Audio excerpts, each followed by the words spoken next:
let's go fast forward a little bit to 2008 when that bubble did start collapsing. Obviously, some really wild and bizarre price movement in both gold and silver. Would love to hear your thoughts on that, and certainly what you were seeing from a dealer perspective. Well, in many ways, the movements of the market in 2000 and late 2007, early 2008 shaped my thinking on manipulation. Yeah. Either the laws of supply and demand were rewritten in the summer of '08, really, or something more nefarious there lies within. And I'll give you an example. You don't have to be an economist to understand. If all you ever did was take Econ 101, you would understand that supply and demand move inverse of one another. And if you were to have bought gold and silver, let's just call them investment A and investment B in 2008, within 1 week of the market collapsing in the summer of '08, the price of gold went from 1,000 to 700. So investment A fell by 30%, and silver went from 21 to 9. So investment B fell by about 65%.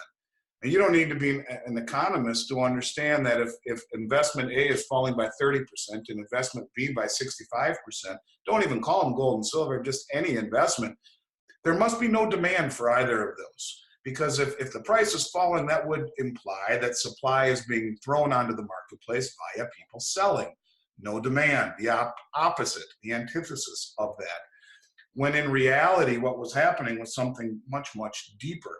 Within 1 week of that happening, Chris, every major dealer in the industry was sold out of product, not just in the United States, internationally. Every major refinery was sold out of product and had nothing to sell or offer. Every dealer on the certified exchange, a network of over 1,500 dealers, was begging anybody for product. We were getting phone calls from distributors across Europe saying that their normal chains of supply in Germany and in Zurich had dried up. The United States Mint in '08 shut down 6 or 7 times. The Canadian Mint and the Austrian Mint were working 3 8-hour shifts, 24 hours a day, and ultimately were anywhere from 30 to 50 or 60 days back ordered. Wouldn't even let you take orders most of the time. The Rand Mint in South Africa ran out of product for the first time in 60, 65 years. And the Perth Mint in Australia shut down in July or August of that year, took no new business. Now that was with the price of gold and silver plummeting. Yep. So in other words, what had happened was that the paper price had been driven down precipitously, and all of the physicals were being gobbled up by entities or an entity or groups of people realizing that the prices had been driven down below the cost of production. And so it had become a buying opportunity. So the interesting thing is when you see the price falling that much, you would think the market would be loaded with supply.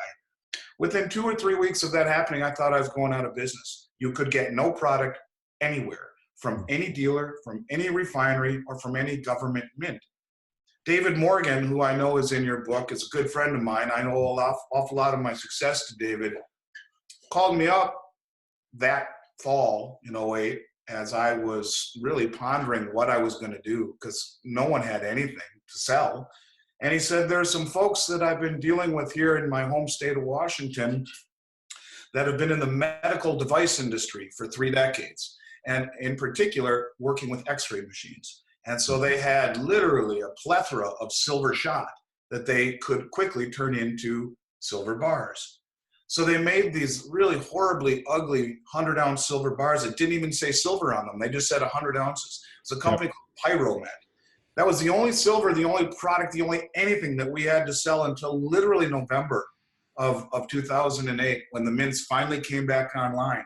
And when they finally did come back online, Canada and the US, the rhetoric went something like this. Yes, Andy, you can place an order with us, but you're not going to get your product for 8 to 12 weeks. Oh, and by the way, Silver Eagles, well, they're going to cost you $17.50. This is with $9 silver. And Silver Maple Leaf, $17.25 with $9 silver. That's before I marked anything up. So when it was all said and done, with silver at $9, you had 8 to 12 week delivery delays and 100% premiums to buy Silver Eagles and Silver Maple Leafs. And that's in a period of time, Chris, when, again, there may have been more focus on precious metals due to the plummeting financial sector and the plummeting real estate sector in a way. But really, most people wouldn't know a silver eagle if it fell on their foot, what it was. And so think about that when, the mainstream wasn't rushing to buy gold and silver, and yet the demand globally wiped out supply to the tune of literally nothing to be found anywhere at all for long periods of time. And that distortion lasted for almost a year. And ultimately, I do believe, if I had to take a guess, what will define the precious metals market in the future, my honest guess would be it will be less about the prices that are going through the roof and more about the inability for people to source product readily. It is an incredibly fragile supply chain. And if any one of those 5 major mints, US, Austria, Australia, South Africa, and Canada, if any one of those major 5 mints get a hiccup, it can very, very quickly turn into a flat out liquidity squeeze or product squeeze. And I think you'll see that.